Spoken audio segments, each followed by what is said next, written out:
Elijah Bennett sat in his office, staring at the latest customer reviews for his hotel chain. 14 locations, years of hard work, and now complaints were piling up. Guests talked about unhelpful staff, dirty rooms, and terrible management. He could handle bad reviews, but what got to him were the comments about employees being rude or overworked. That wasn't the company he built. He had started from nothing, pouring everything into this business. He knew what it was like to scrub floors and carry luggage, but now he was too far removed from the daily operations. His district manager, James, kept telling him everything was under control, but Elijah didn't believe it. He needed to see for himself. That's how he found himself booking a stay at one of his own hotels under a fake name. He wore glasses, a beard, and dressed like an exhausted businessman. No one would recognize him. Most of his employees had never met him in person. This particular location had been getting the worst reviews, and he wanted to know why. When he arrived, the front desk worker barely looked at him. "Checking in," the young man muttered. His name tag read Kyle. "Yes, under Eric Baldwin," Elijah said, handing over his ID. Kyle sighed like this was the last thing he wanted to do. "Credit card." Elijah slid it over. No greeting, no smile, just an annoyed look. Kyle shoved the key card at him without a word. "Thanks," Elijah said, testing him. Kyle walked away. Elijah clenched his jaw. He had trained his staff to be welcoming, to make guests feel at home. What had happened here? His room was fine, but he wasn't here for the comfort. He spent the next few hours walking around, watching the staff. The housekeepers rushed, clearly short-staffed. The restaurant had a line of guests waiting because only one overwhelmed server was working. The manager, a woman named Claire, sat in the lobby scrolling on her phone. It was worse than he thought. Later that night, as he walked past the employee-only hallway, he heard something that made him stop. A muffled sob. Curious, he stepped closer and saw the storage room door slightly open. Inside, a woman in a housekeeper's uniform sat on an overturned bucket, her face buried in her hands. "Hey," he said softly, stepping inside. "Are you okay?" She jumped, wiping her eyes. "I am fine." He crouched down. "I don't mean to intrude, but it doesn't seem like you're fine." She looked at him hesitantly before exhaling sharply. I'm exhausted. We're always short on staff, and Claire keeps cutting hours. I worked a double shift yesterday, and I have to do it again tomorrow. My body hurts, and she doesn't care." Elijah's stomach tightened. Why doesn't she hire more people? "She says it's not in the budget, but I know that's not true. She just doesn't want to deal with it. And if we complain, she gives us worse shifts or fewer hours." Elijah's hands balled into fists. This was his company, and it was failing the very people who kept it running. "What's your name?" he asked. "Brielle," she said quietly. "Well, Brielle, I promise you things are going to change." She let out a bitter laugh. "Yes, sure." He didn't blame her for doubting him, but she had no idea who he really was. The next morning, Elijah had a plan. It was time to expose everything. Elijah woke early, determined to dig deeper. He had seen enough to know there were serious problems, but he needed absolute clarity before making his move. He dressed in the same weary traveler disguise and headed down to breakfast. The dining area was half empty despite being peak morning hours. A single server, a young woman with a tight ponytail, darted between tables, refilling coffee cups and taking orders without pause. Elijah found an empty table near the back and watched. The guests looked frustrated, some tapping their fingers against the table as they waited. A man in a suit flagged the server down. "I've been waiting almost 20 minutes for eggs. What's going on?" "I'm so sorry," she said, breathless. "It's just me this morning. The kitchen's backed up." Elijah noted the strain in her voice. The man sighed. "Fine, just bring me whatever's fastest." The server hurried off, and Elijah decided it was time to push a little. He caught her as she passed. Rough morning. She barely glanced at him. Every morning's rough. Not enough staff. She gave a tired chuckle. Not even close. Why doesn't management fix that? She hesitated, then leaned in slightly. Claire doesn't care. She barely schedules enough people, then blames us when guests complain. We've asked for more help, but she just says we need to work smarter. Elijah kept his expression neutral, but inside he was seething. As she rushed off, he left the dining area and made his way toward the housekeeping station. 2 employees pushed carts down the hallway, moving with the speed of people who didn't have a second to spare. He stepped aside as they passed, hearing snippets of their conversation. Said she'd cut my hours if called out again. She did the same to me last month. My kid was sick, and she told me I better figure it out. Elijah clenched his jaw. Claire had been given full trust to run this hotel properly, and instead, she was ruling through intimidation. He walked past the front desk, where Kyle scrolled through his phone, barely acknowledging a guest who approached with a question. Then Elijah spotted Claire herself, standing near the entrance, chatting with someone in a crisp blazer. "We don't need to waste money on more staff," she was saying. "They just need to hustle more. If they can't handle it, they are replaceable." Elijah stopped in his tracks. The woman nodded. "Well, as long as the numbers look good, that's all corporate cares about." Claire laughed. "Exactly, and trust me, I make sure the reports look just right." Elijah had heard enough. His mind raced. Cutting costs was one thing, but deliberately overworking employees while manipulating reports, that wasn't just bad management, it was a betrayal. He turned and walked briskly toward the staff break room. It was a small, windowless space with a flickering light overhead. Inside, Brielle sat on a chair, rubbing her temples. She looked up as he entered. "Oh, you again." "I need to ask you something," Elijah said, sitting across from her. "How long has Claire been running things like this?" Brielle gave a tired shrug. "As long as I've been here, she only cares about looking good to upper management. She messes with schedules, cuts corners, and covers it up so no one notices." Elijah's stomach turned. He had trusted Claire with this location. Has anyone tried reporting her? Brielle let out a humorless laugh. "To who? She's the one who sends reports to corporate, and if you try to go above her, she finds a reason to fire you." Elijah exhaled slowly. He had seen enough. He stood and straightened his jacket. "Thank you for telling me. Things are about to change." Brielle frowned. "What do you mean?" "You'll see." Leaving the break room, Elijah walked straight to the front desk. Kyle barely looked up. "I need to speak to Claire," Elijah said. Kyle gestured lazily toward the lobby. "She's over there." Elijah strode toward Claire, heart pounding. She was still talking with the woman from before, laughing about something. She turned as he approached. "Can I help you?" Elijah removed his glasses and pulled off the fake beard. Claire's smile faltered. "Elijah." The woman beside her took a step back. Elijah's voice was calm but firm. "We need to talk now." Claire's expression barely shifted at first, but Elijah caught the flicker of recognition in her eyes the moment she realized she had miscalculated.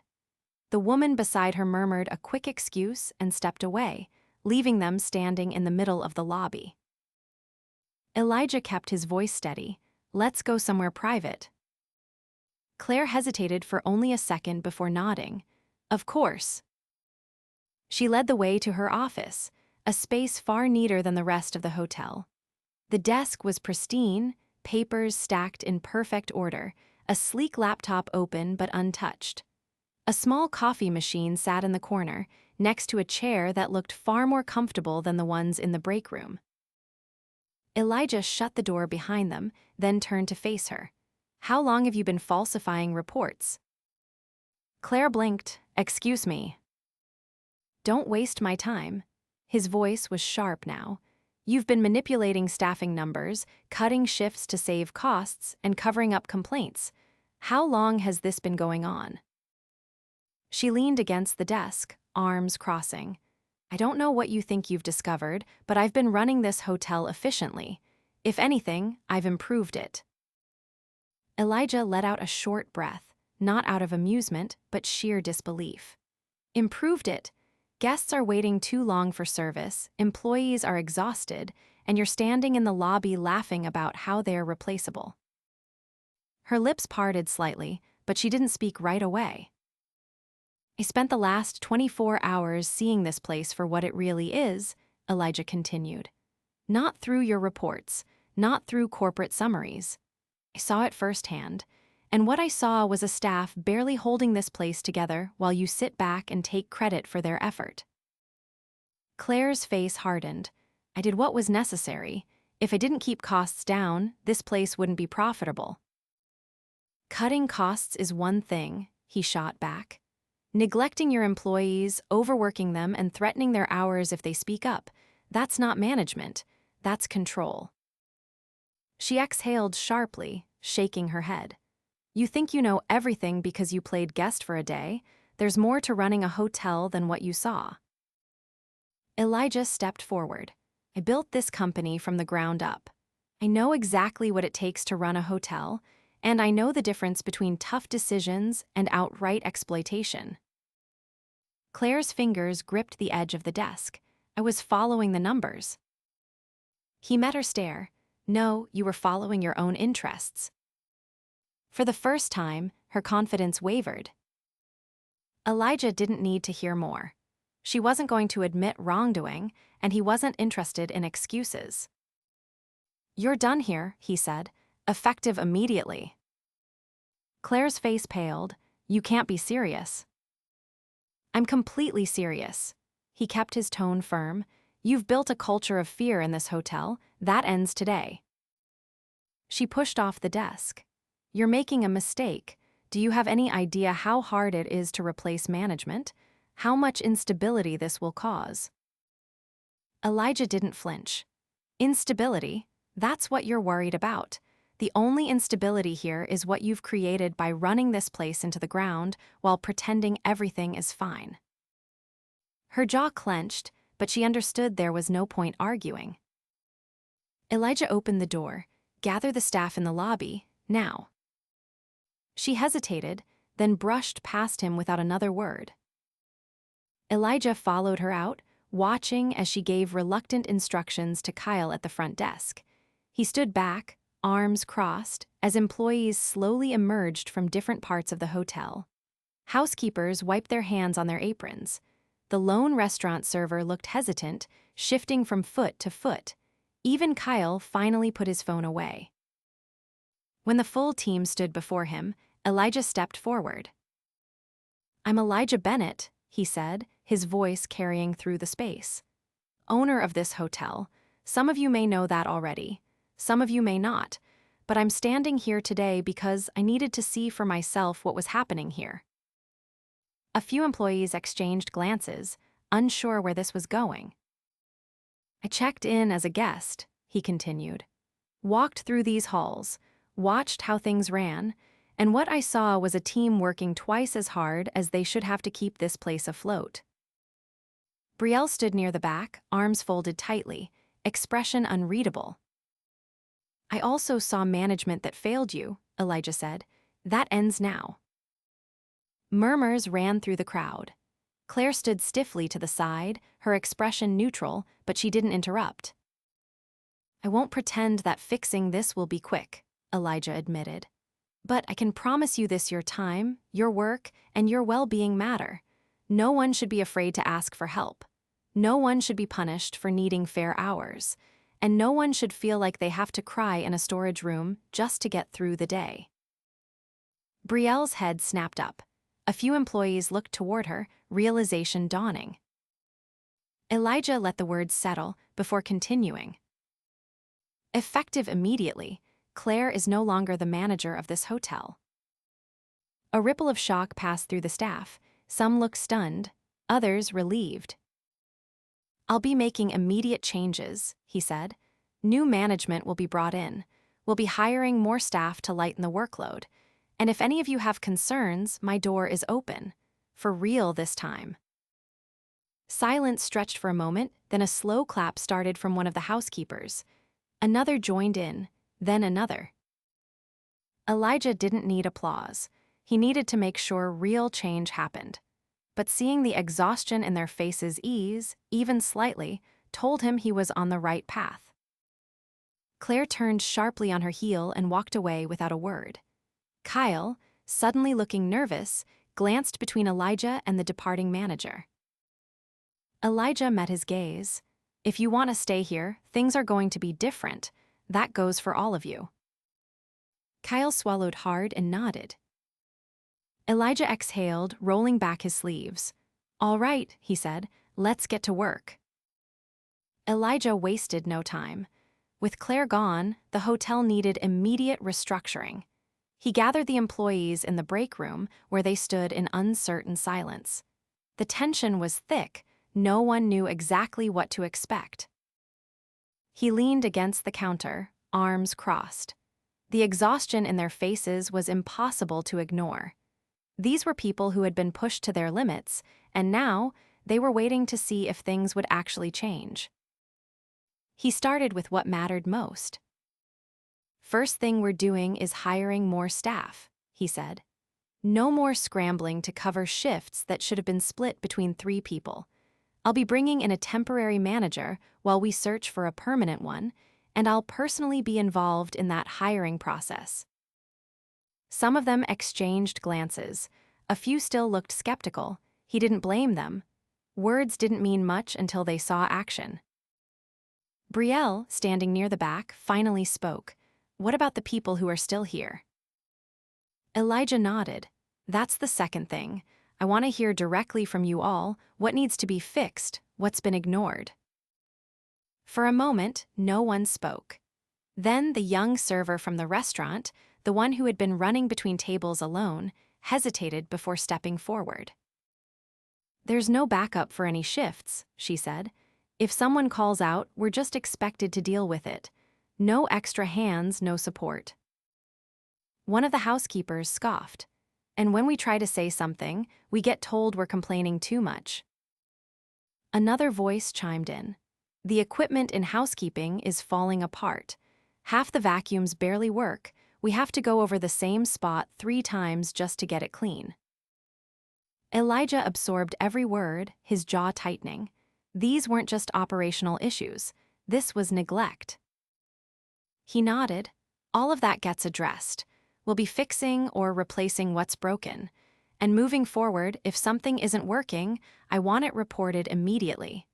No more ignoring problems because it's easier than fixing them." Kyle, who had been standing off to the side, finally spoke up. "What about schedules? Every week it's a guessing game. We don't get our shifts until the last second." Elijah turned to him.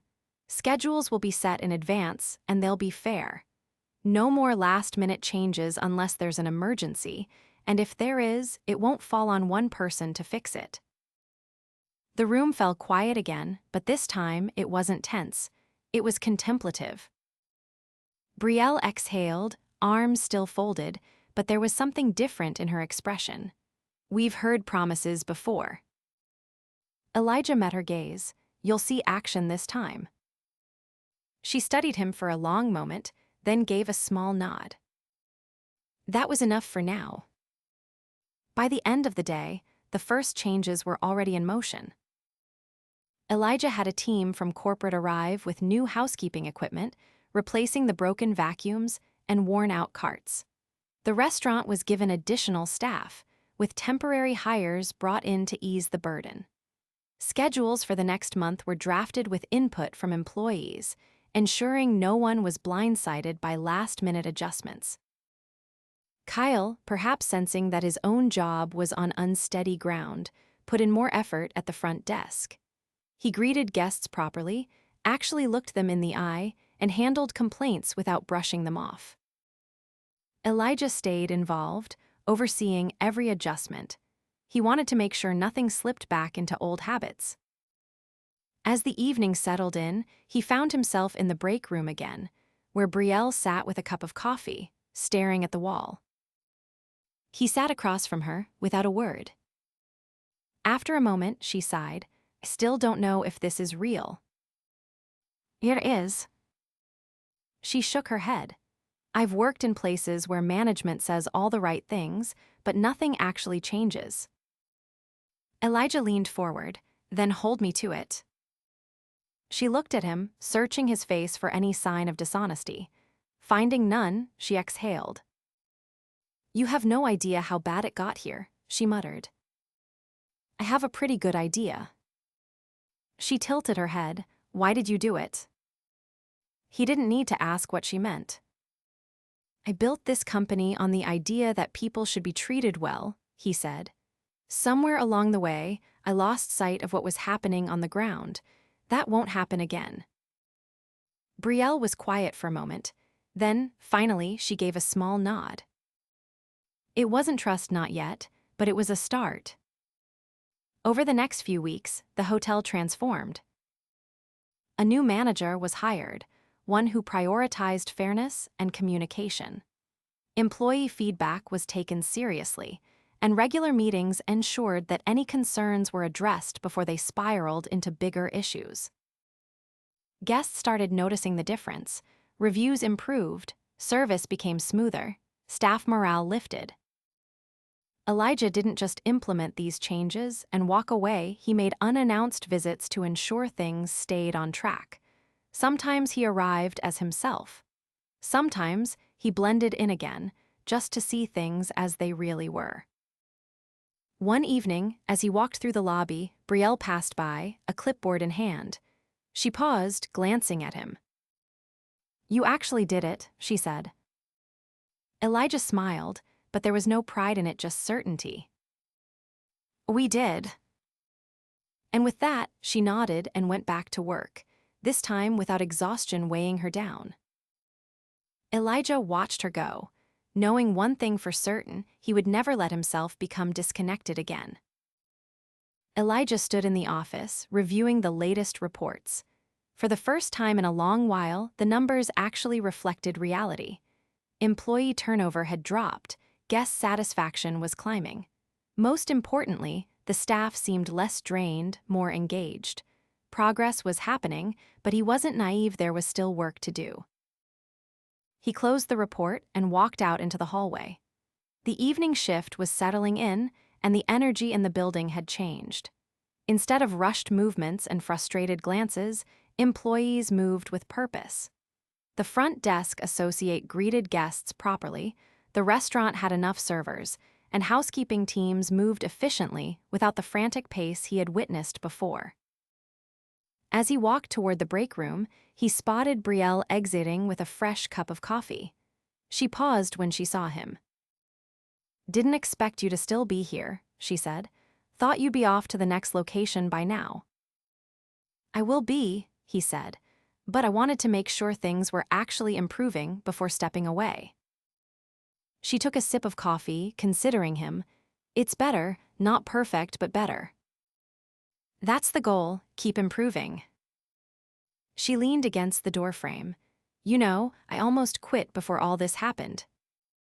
He folded his arms. "What stopped you?" She hesitated. "I guess I didn't want to give up, but I didn't think it would change. Not really." Elijah nodded. "I don't blame you for doubting it, but I meant what I said, this isn't temporary." She studied him for a moment before speaking again. "The new manager, he's been listening, actually asking what we need instead of assuming. That's a first." "That's how it should have been from the start," Elijah said, "but I'm glad to hear it."